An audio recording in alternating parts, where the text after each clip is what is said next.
What's going on YouTube? It's your boy Barty and welcome back to the channel. And in this video, we finna react to how Steve Burns escaped Nickelodeon, the dude from Blue's Clues. So without no more talk, we finna jump right into this one. Make sure you like, comment, subscribe if you enjoy this type of content. On April 29th, 2002, Season 4, Episode 24 of Blue's Clues, Steve Burns announced to the world that he was leaving for college and would be replaced by his brother Joe. But that was a lie. The truth is, Steve Burns never wanted to be on children's television in the first place, and he was finally able to escape. But because of this lie, some disturbing rumors were brought to light. The most believed rumor was that Steve had died in a fatal car crash. Bro, it was so many rumors about what happened to the original dude in Blue's Clues. Like I remember somebody said he unalived himself. Yeah, bro. It was just, bro. I remember like vaguely, like little stuff I heard about the original host. A more ridiculous rumor was that he was murdered by the Blue's Clues producers or died in an unsuccessful attempt to fight the Taliban. However, the most believable theory was that Steve was depressed, got addicted to H, and rebelled against the kids show to start a rock band. What the fuck? Oh shit. Oh, bro. Addicted to H, my boy Steve. That's crazy. Start a rock band, that ain't too crazy, but bro, you got hooked on that dog food, my boy. Like, oh, that's sad. And that theory wasn't entirely false. While the public saw a seemingly cheerful demeanor on screen, Steve struggled with his depreciating mental health off screen. I didn't know it yet, but I was the happiest depressed person in North America. I was struggling with severe clinical depression the whole time I was on that show. Steve's job was to be happy, uplifting, full of joy and wonder all the time. He had to pretend to be interested and amazed at the smallest things, like discovering Blue's paw print that was directly in front of him. He spent 10 hours per day filming in an empty blue room so that he could be superimposed on the digitally and What the fuck? That is crazy. Imagine hating your job, right? And then you like, oh man, I'm fucking rich and famous. I'm an actor. I got my own TV show. And then, or they picked you to show. You like, man, this shit dope, bro. I'm finna quit my job. I'm finna go do this show. And then you get there, and it's just a fucking blue room with a fucking chair, fucking carpet. That type of shit, bro, is crazy, bro. That man, animated world of bro, that's fucking nuts, bro. I can't. And then like, yeah, it makes sense. Like, oh my god, bro. So I see how he lost his mind for real, bro. Blue and her friends. At the time, technology wasn't as advanced as today, meaning Steve had nothing visual or tangible to work with. Steve said his experience was awful and compared it to acting at the bottom of a swimming pool. Pools are filled with water, so stay hydrated. As if his experience wouldn't be any more taxing on his mental health, the insane things posted about him online made things even worse. Take this game on Newgrounds, for example, where your objective was to destroy Blue and then assassinate Steve. You eliminate the dog, then go into the house where Steve is flipping you off. So you shoot him until his head pops off and then the house burns down. He also Bro, that's fucking crazy, bro. What the fuck? creepy fan fiction, like this one that romanticizes the idea of Blue assaulting Steve with a deadly weapon. For some reason, people love the idea of stripping the innocence away from a children's TV show and trying to create a disturbing. Like, what the fuck is up with that? Why do y'all like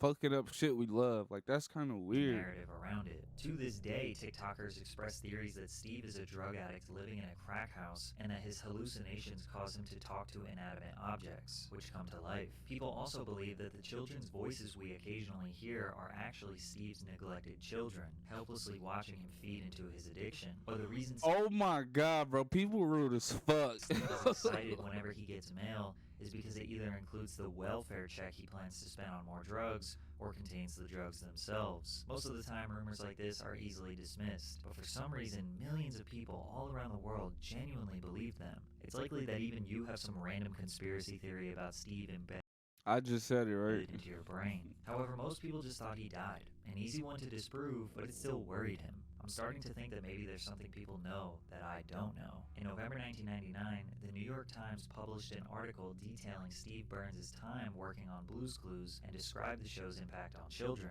Most notably, the article addressed the unsettling rumors surrounding Mr. Burns' well-being. The rumors were so prominent that the talk show host Rosie O'Donnell invited Steve to appear on her show. I died a whole lot of different ways.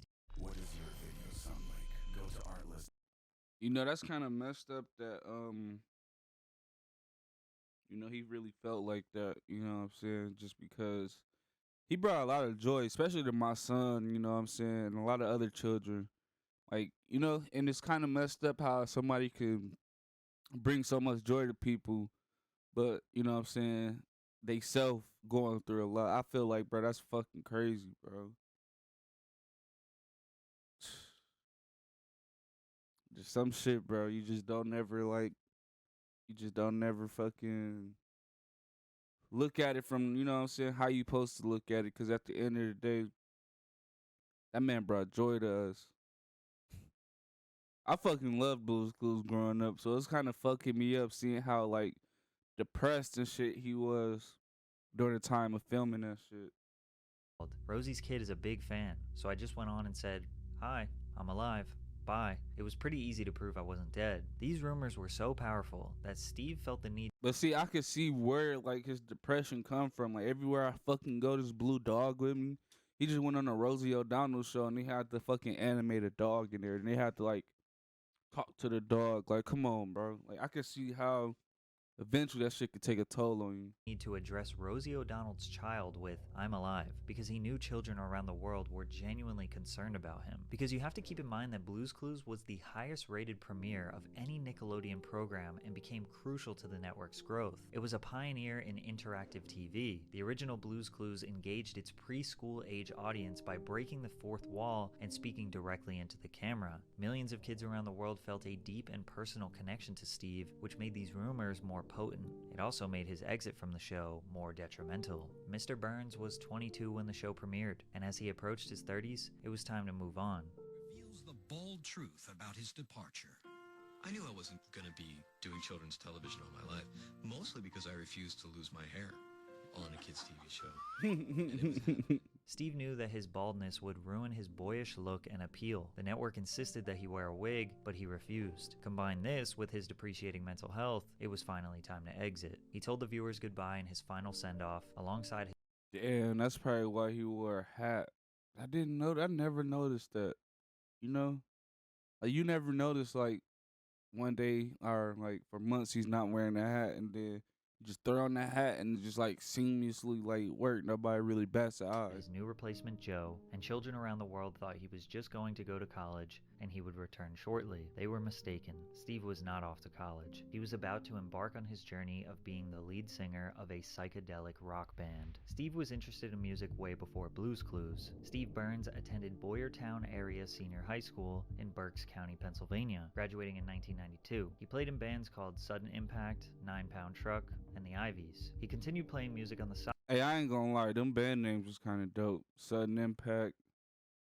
What is it? 9 Pound Truck and the Ivies. I ain't gonna lie. Them 3 band names is fire as fuck. Bands called Sudden Impact, 9 Pound Truck, and the Ivies. He continued playing music on the side while pursuing an acting scholarship at DeSales University in the Lehigh Valley. Shortly after being discovered by an agent, Steve dropped out of school and moved to New York City to become a professional actor. In '95, Steve arrived at Nickelodeon under the impression he was auditioning for a voiceover role for a game show, but then later found out it was for a kid show. Steve was a grungy 90s skate rock kid with long hair and earrings, not the ideal fit for the job. Wow. Tracy Page Johnson, executive producer and co-creator of Blue's Clues, says that he didn't want to be a children's host. Of the 100 people we auditioned, he was by far the realest. He loved kids, but he didn't want to make a career out of it. Steve didn't want to be on children's television. He wanted to make music, and after he stepped away from the show, he could finally make his dreams a reality. In 1999, Steve walked into a party in New York where he heard the Flaming Lips 1999 album, The Soft Bulletin, for the first time,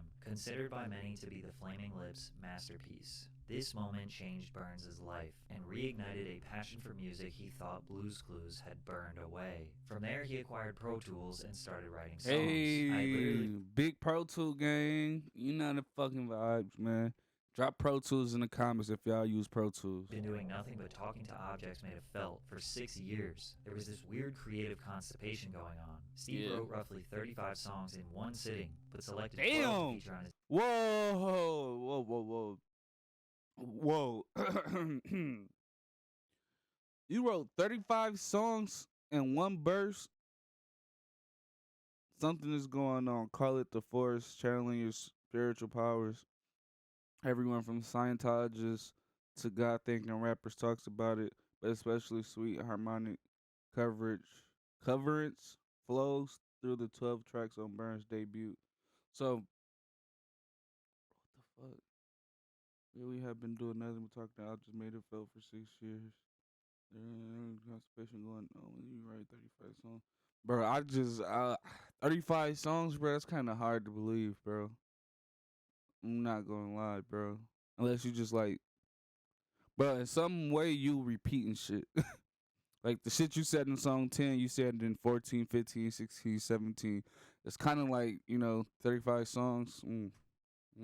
his debut album, He recorded 35, so let's just say that he recorded 35 and he picked 12, Songs for Dust Mites. Now it was time to get in the studio to record, so he contacted his favorite producer, Dave Fridman, who had worked with the Flaming Lips in the past. Interestingly enough, Fridman had just held a Blues Clues themed birthday party for his children, so he was eager to see what creative potential Steve had. Steve sent Dave some demos, assuming he'd think they sucked, but he got the opposite reaction. Dave liked it, and he asked if Steven Drozd, the drummer of the Flaming Lips, could come and work on some music with them. In Oh, see, that's dope. a dream world even Blues Clues couldn't have imagined, the Flaming Lips wanted to work with Steve. The bassist, Michael Ivins, later joined the team as well, helping engineer several sessions. That's dope. The lead That's fucking dope. I mean, when you take care of people's kids for over 6 years, you bring joy to people's households. Some people gonna feel like obligated to, look out and help out, bro. vocalist Wayne Coyne actually approached Steve with the offer to star in a movie he was directing called Christmas on Mars. He was hesitant at first, but ultimately accepted the role. Because of Steve's ridiculous story of leaving a kids show and starting a band, there was a flurry of interest from various record labels. I wonder if he could really draw. Like, I wonder when he was drawing that shit, did they cut to somebody else drawing the shit? He ultimately signed with Pious Records in late 2002 when a Shout out, bro. So you got your deal, man. Let's see what happened. label executive sat It looked like Adult Swim for some reason. him down and said, "This makes sense. I don't know why, but there's a thread of logic between Blues Clues, the Flaming Lips, and your record." And he was right. Something about the perfectly innocent image of a children's show, combined with the amount of insane rumors surrounding Steve, leading to being a frontman of a psychedelic rock band, was a crazy storyline. Burns professionally entered the world of rock music following the release of his indie rock album Songs for Dust Mites in August of 2003. Although the 12-track album did not garner much commercial success, Shit, 12 songs is a lot, bro. I'm not gonna lie to y'all, bro. 12 songs, especially when I don't know, it's like a give or take. Like, you could drop those 12 songs, and if we look at the stats right here on the side, his hottest song was Mighty Little Man. 600,000 views. Everything else got 10,000, 8,000, 5, 10, 4, 4, 3, 6, 3, 3, and 3. And them threes ain't shit. And that 600K ain't shit either. I ain't even gonna hold you. So like, he did good. Don't get me wrong, cause I ain't got no song 600K views. But like money wise, I know like 600K is shit. It's probably like $50 fucking dollars. And then you got like all this little shit. So you probably get like $100 from like DistroKid or some shit a month or whatever. Like, that ain't nothing, bro. But I can't say like that project did bad just because one of the songs did do over 600K. And like the rest of the songs didn't really do that bad. 3K is not that bad, you know what I'm saying? But for somebody that's been on TV for a long time, you would think that they'd hit over 6K, over 10K, over 600K, you know what I'm saying? But you gotta think, if he was making children music, I think he would have exploded. You know, if he would have just like, all right, fuck it, let's just make some kids music. Long as I ain't gotta be in this blue ass room talking to nobody, we can make kid music. I feel like it would have exploded. You know what I'm saying? He damn near would have like leveraged off of the Blues Clues shit and made millions of dollars easily and quick. Success. It received praise from critics, as Pitchfork gave the project a 7.8 out of 10. So Pitchfork in 2003. So I can't imagine Pitchfork being the Pitchfork it is today, but they shared it. So that could be where majority of them streams came from. But then we gotta think that was 2003. There was no stream, so that probably just recently got uploaded. So we gotta really take a lot of stuff into consideration. We see that he dropped this in '03. He probably did way more, you know what I'm saying? He probably did way more in sales, you know what I'm saying, per unit, you know what I'm saying, physical copy.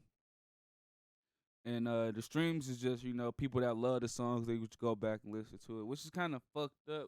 Because if that shit was on a streaming service in '03 to now, that boy would be swimming in that And shit. complemented Burns's lyrical insight and gift for writing and arranging endlessly listenable pop songs. You can actually hear one of the songs from the album, Mighty Little Man, as the That's his banger. That's what everybody loved. That's how 600K. opening theme for the CBS series Young Sheldon. Despite releasing music and starring in a horror comedy film called Netherbeast, rumors surrounding Steve's death resurfaced on the internet again. Burns told MTV in late 2007 that he was starting to take it personally.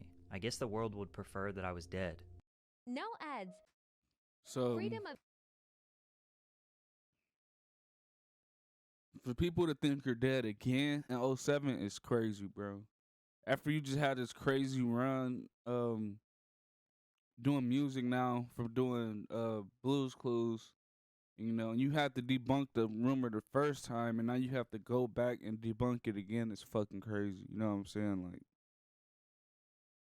that type of shit do take a mental toll on people, and that's possibly why people smoke weed for the people that don't smoke weed, because mental health is real, bro. That's probably why people drink the way they do, because mental health is real and they just want a peace of mind. They just want to let go sometimes, And I don't mean to just sound like corny or nothing when I say let go, because you still in your physical body, you still seeing and hearing and reacting to what's going on, but it's just a sense of just happiness. You just smiling for no reason, laughing for no reason. You know what I'm saying? So it's kind of fucked up, bro. I ain't gonna lie, bro. It's really fucked up. Listening. I should really just create a website with my vital statistics on it. It could be live. There has to be a way I can hook up a heart monitor to my computer just to let people know I'm alive. It's crazy. You could possibly do that right now to this day. And if he said that in the '07, bro, see, that's what's so fucked up about life, bro. People grow old. People get older and older over time, bro. I'm young now, but 10 years from now, I'm not going to be young. You know what I'm saying? And in '07, he was still young. He still felt like he had life. He still felt like he had a chance. It's 2023 now. He's probably old as shit now. Like, super fucking old now. You get what I'm saying? So it's like, bro, this life shit is scary, bro. One day we all gotta grow old. One day we all gotta die, And it's like the type of shit, bro. It's deep, bro. To this day, Steve's Instagram handle is Steve Burns Alive, with a bio that reads, "I've seen the meme." Unfortunately for That's smart as hell. Steve, he didn't exactly become the rock star he dreamed of being. Most of his buzz from his first project was earned due to the juxtaposition of his Blues Clues career. And if he would have just capitalized off of that and made funny meme music, which would have been before his time, YouTube ain't happening until like '06, '07. So if he would have just leaned into the Blues Clues shit, bro, I promise you he would have made millions. But you can't be mad at somebody for following their dreams, doing what they feel in their heart to do. You know what I'm saying? Because that's what he did. He was like, fuck all that. This is what I want to do. And it was semi-successful. Don't get me wrong. You know what I'm saying? But at the same time, man, I felt like, man, sometimes you got to think about the money. You can't think about what you want to do. You got to think about the money that you're going to make when you're done. You know what I'm saying? So, yeah, that's just a little advice for anybody out there. Think about the money sometimes. After that, he started another band, Steve Burns and the Struggle, alongside the Flaming Lips.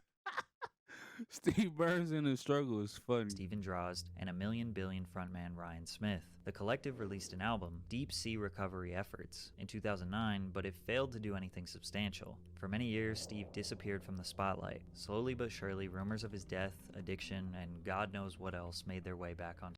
Why do they keep putting this shit on him?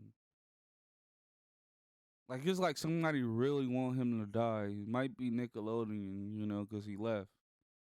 It's kind of weird how all this shit started to happen when he leaves Nickelodeon.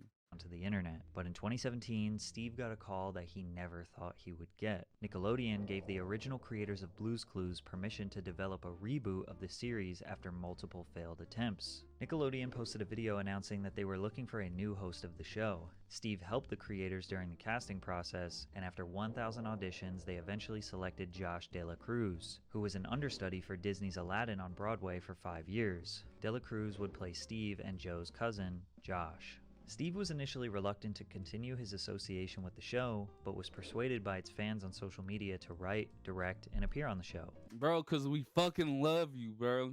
We grew up to you, bro. We sitting there with our fucking bottles in our hand watching Steve on fucking Blue's Clues. You're a fucking icon, bro. The reboot, Blue's Clues and You, has been a huge success following its premiere, producing 4 seasons before being renewed for a 5th early last year. Keep in mind, most people had no idea this even happened. Unless you have kids or very young siblings, you probably never knew that Steve returned to the show. But in 2021, Nick Jr.'s Twitter account posted a video for the 25th anniversary of Blue's Clues featuring Steve, and we all thought he had returned from the dead. Come on, bro. Y'all see how much people love that post? 400K retweets, 200K quotes, 1 million likes, 700K or 70K bookmarks. You can't deny when it's there, bro. You try to go do your music shit, it really didn't pop. But you can't deny what's working, bro. You can't deny where the people have, like, you're chosen for this, bro. Dead. Crazy. Hi. You got a second? Okay. You remember how when we were younger, I ain't gonna lie, this shit kind of emotional, bro. we used to run around and hang out with Blue and Bro, find clues mute him, bro. I can't hear it, bro. It's too, like, it's too emotional, bro. Guess what? Big news. I'm leaving. This is my brother Joe. He's your new best friend. But look, though, he still got the hat on. And we didn't see each other for like a really long time. Can we just talk about that? Great. Because I realized that was kind of abrupt. Steve went on to explain what happened to his character, continuing the fake story of him going to college, because having a really unsuccessful rock band was not the narrative Nickelodeon wanted to continue. But his ability to speak through the camera and develop a one-on-one connection with the viewer resonated deeply with Blue's Clues fans. It's like we were all 5 years old again. The post was retweeted 700,000 times and liked by 1.9 million people. I think the overwhelming engagement is a huge testament to how powerful these rumors were over the years. Literally millions of people around the world thought he was a criminal, a drug addict, or dead. It's almost as if people wanted to believe them, because the rumors were debunked numerous times over the years. So for him to essentially return from the shadows after 2 decades was shocking for so many people. This return finally put the rumors to rest. Steve Burns is not a child predator, he is not a drug addict, he is not a criminal, and most certainly not dead. Although he didn't want to be in kids TV originally, he doesn't regret it at all. I hope I'll be remembered for that show for the rest of my life. You gotta clap it up, bro. Not a drug dealer, not a drug addict, not a fucking R-word, not a weirdo. Just a dude that just love people, bro. And that just really try to do shit his way, but realize where he needed to be was right back taking care of people's kids. Life. That will always be a part of my identity, and I'm totally cool with that. Bro, we'll forever remember you, Steve, bro. I promise you. Today, Burns travels to colleges around the country to speak to students about mental health because those rumors destroyed his, and now he's using that to help you improve yours. Like I said earlier in the video, bro, mental health is so important. Like, make sure y'all think about yourself. Make sure y'all, you know what I'm saying, take care of yourself out there, bro. If you got to smoke a couple times a day, hit a joint, bowl, whatever, do what you got to do. Make sure you keep you some weed. Make sure you keep you a little shot, something, a little beer, something that's going to get you right. Something that ain't going to affect your mood, affect your character too much. You know what I'm saying? And smile, bro. Be happy, bro. Do shit you love. Hopefully y'all enjoyed this type of content. I ain't editing that.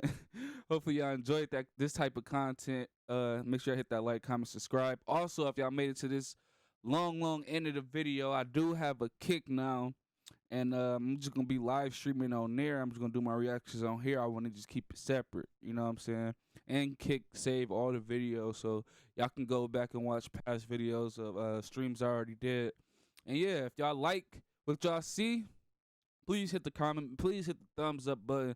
That'll just let me know that y'all like it. And yeah, until next time.